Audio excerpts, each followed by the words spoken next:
Okay, so let's take a look now at searching on Academic Search Complete. So we're back to the library page, which should hopefully be very familiar to you at this point. And Academic Search Complete is where I want you to find your peer-reviewed articles. So that I don't want you to look at any other database for those. You have to look at one particular database. So let's go to Databases, and I will click on the letter A, and then go down to Academic Search Complete. So Academic Search Complete is a great all-purpose database, which is why I'm emphasizing it, because it covers any academic topic you could take at Hunter or any other school that you're going to go on to if you're going to go to graduate school. And so while some databases focus on medicine or music or art, Academic Search Complete doesn't necessarily have the depth that some of those databases do in terms of the amount of, I mean, if you're going to a medical database, there's going to be some, fairly obscure journals that they're going to bring up, which you wouldn't find in Academic Search Complete. But for most all-purpose sort of searches like you're doing for this assignment, Academic Search Complete is a great place to look. So I'm going to start out with a Boolean search, and again, I don't want to give anybody an unfair advantage, so I'll pick something that no one's working on that could be vaguely relevant to the archival topic. So let's say I had written my midterm on PTSD and World War I. Okay, so that's something that it's a plausible topic you could have done for World War I. Back then they would have called it shell shock, but it's the idea of the mental results of being in battle. And so for my contemporary topic, I would say I'm not doing shell shock in World War I. I'm doing contemporary soldiers who might have fought in Afghanistan or in Iraq that are dealing with PTSD as a result. So I want to start out with a Boolean search. So let's do a search in the first window, and I'll put in soldiers and actually suggesting veterans is a good example. Let me put in soldiers or veterans and PTSD. Okay, so I'm going to put it all in the one line. So when you're doing your search on the worksheet, you're going to be doing the same thing. Put it all on one line here, and then let's do a search and see. Okay, so unsurprisingly, you can see we have 7,782 results. So that's not, it's a big topic, obviously, psychology and a lot of other fields. So there's a lot to choose from. Now, what you want to do is if you look on the left-hand side, first of all, remember we want to, it can't be older than 2010. So if you go to the publication date, immediately switch it to 2010 so that you won't have anything that's older than 10 years old. And with that being said, there's still plenty, right? There's still 5,600, so it's not like we lost a lot. The next thing to do is to pick, if you look back on the left-hand side, it says scholarly peer-reviewed. Now, I mentioned in the previous video that peer review is simple enough. You just have to see if there are footnotes in the bibliography. But this will do that work for you for the most part so that you don't have to look individually. But you should be able to do both, right? You should know that there's two different ways to do it. You don't necessarily have to rely on the computer to make that choice for you. So that being said, there's still 5,105 articles. So there's still plenty to choose from. And this, again, you might have already experienced this when you did your searches for the midterm, but the and the ors really do make a difference. So I put in soldiers or veterans and PTSD, still have 5,000 things, even though I've said it has to be full text, even though I said it has to be peer reviewed. So remember, or means more, and means less. Let me put in and then I'll put in women, okay? Now see, we should get less because I'm specifically saying it has to be about women. And you can see now it made a big difference. Now it's down to 645. These are still scholarly peer reviewed. they're still within the last 10 years. And basically what the computer is telling me, remember, you want to have about 50 articles. And again, for not just for this class, obviously, but for any class. So 645 is still too many. But the computer is telling me you're going in the right direction, right? You're getting fewer and fewer than you had before.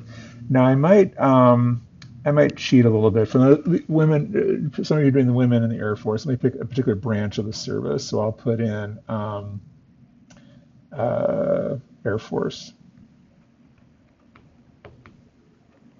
All right, so the more ands I put in, the less the results are going to be. Now I have 8. Okay, so again, I just kept going, kept adding ands till I get to where I want to be. 8's a little extreme. I don't necessarily want to have only 8 articles, so I'm going to take the Air Force out of it, and I'll leave it with women. And research again. Okay, so when we're going to go back, we're going to go, presumably it'll be 645. There's no reason why it wouldn't. Yes, there's 645. So the next thing you want to do is a few things to note. First of all, you can see the first few, actually quite a few of them, say find it at CUNY. Find it at CUNY means that you can find it full text in another database, but not here. You can avoid that if you click on full text on the left-hand side. But I don't want to do that because that oftentimes you lose a lot of good articles for no good reason. All you need to do if you don't have it full text in this database is you click on Find It at CUNY, click on that little blue button, and then it will take you to where you can read it in full text. You click on it, and you should be, oh, that one didn't have it. That's not good. All right, let's go back.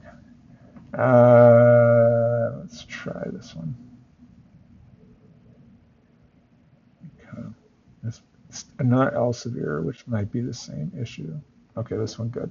Okay. All right, so this one you could download the PDF and you can read it. The point is, go ahead and take the extra, 2 minutes to just click on the Find It at CUNY and you can get the article. That first one was, I'm not sure what the problem was there, but the third one was fine. And there's no reason why a lot of these won't be there.